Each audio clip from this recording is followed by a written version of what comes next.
Assalamualaikum warahmatullahi wabarakatuh. Perkenalkan, nama saya Wulan Maulidia dengan NPM 20110602885 dari kelas C Pendidikan Biologi semester 5. Di sini saya akan menyampaikan materi evolusi mengenai seleksi alam guna untuk memenuhi tugas UAS mata kuliah evolusi dengan dosen pengampu Ibu Aryani Dwi Kesumawardani MPD. Teori seleksi alam. Menurut Charles Darwin, pada tahun 1809 sampai dengan 1882 menyatakan bahwa evolusi disebabkan oleh proses seleksi alam. Individu yang dapat menyesuaikan diri dengan lingkungan atau alam dapat terus bertahan hidup, sedangkan yang tidak dapat menyesuaikan diri akan mengalami kematian. Pengertian seleksi alam. Makhluk hidup yang menghuni bumi saat ini ialah makhluk hidup yang mampu beradaptasi dengan berbagai kondisi lingkungan sesuai habitatnya dan mampu bersaing serta mampu mempertahankan hidupnya. Secara etimologi, seleksi alam adalah kemampuan alam untuk menyeleksi organisme yang hidup di dalamnya. Organisme yang berhasil melalui proses filter alam hanyalah organisme yang mampu menyesuaikan diri terhadap lingkungan. Proses atau mekanisme ini terjadi selama berjuta-juta tahun secara bertahap.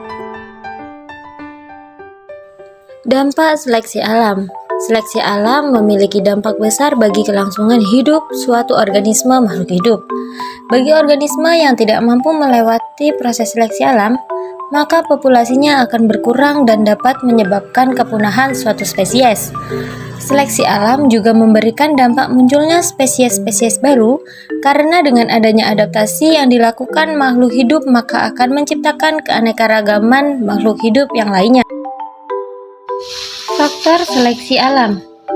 Proses seleksi alam dipengaruhi oleh berbagai faktor, antara lain suhu, makanan, cahaya matahari, dan habitat. Seleksi alam menyebabkan kepunahan.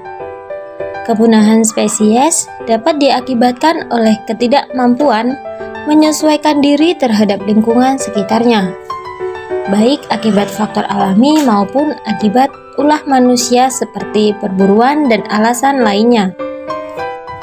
Kemudian contoh hewan-hewan yang telah punah di Indonesia antara lain ada harimau Jawa atau Panthera tigris sonjaica, dan yang kedua ada harimau Bali atau Panthera tigris balica.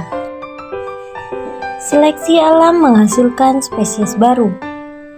Proses panjang seleksi alam akan mendorong organisme beradaptasi dengan lingkungannya untuk bertahan hidup. Adaptasi dibagi menjadi 3 macam, yakni yang pertama ada adaptasi morfologi. Adaptasi morfologi adalah penyesuaian bentuk tubuh makhluk hidup yang sesuai dengan lingkungannya.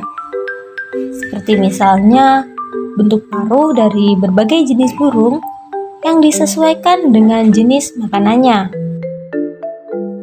Kemudian selanjutnya ada adaptasi fisiologi. Adaptasi fisiologi adalah penyesuaian fungsi alat-alat tubuh makhluk hidup. Contohnya seperti enzim selulase yang dihasilkan oleh hewan pemamah biak. Selanjutnya ada adaptasi tingkah laku. Adaptasi tingkah laku adalah penyesuaian atau perubahan tingkah laku makhluk hidup, seperti bunglon yang dapat menyesuaikan warna kulit sama seperti lingkungannya. Kemudian, akibat adanya adaptasi tersebut, maka akan menyebabkan terciptanya sebuah spesies baru. Nah, selanjutnya ini ada contoh spesies baru yang ditemukan di Indonesia, yaitu ada katak Menggopris lancip. Katak ini sangat unik ya teman-teman. Seperti kita dapat lihat pada gambar, katak unik ini memiliki hidung lancip. Katak lancip ditemukan oleh peneliti LIPI saat melakukan ekspedisi di kawasan Pegunungan Bukit Barisan pada tahun 2013. Contoh dari spesies baru yang ditemukan di Indonesia yang selanjutnya adalah cicak Cyrtodactylus tanah jampea. Cyrtodactylus tanah jampea atau cicak ini merupakan spesies cicak baru yang ditemukan di Pulau Tanah Jampea, Sulawesi Selatan. Panjang dari ujung moncong hingga membukanya kloaka cicak ini adalah 76,1 mm pada jantan dewasa dan 72,8 mm pada betina dewasa. Bentuk dari cicak Cyrtodactylus tanah jampea dapat dilihat pada gambar di samping ya teman-teman. Nah, itu tadi sedikit materi tentang evolusi mengenai seleksi alam dan beberapa spesies yang sudah punah serta spesies baru yang diciptakan oleh seleksi alam. Mungkin hanya itu yang dapat saya sampaikan. Kurang dan lebihnya saya mohon maaf. Kepada Allah saya mohon ampun. Saya akhiri, wassalamualaikum warahmatullahi wabarakatuh. Terima kasih.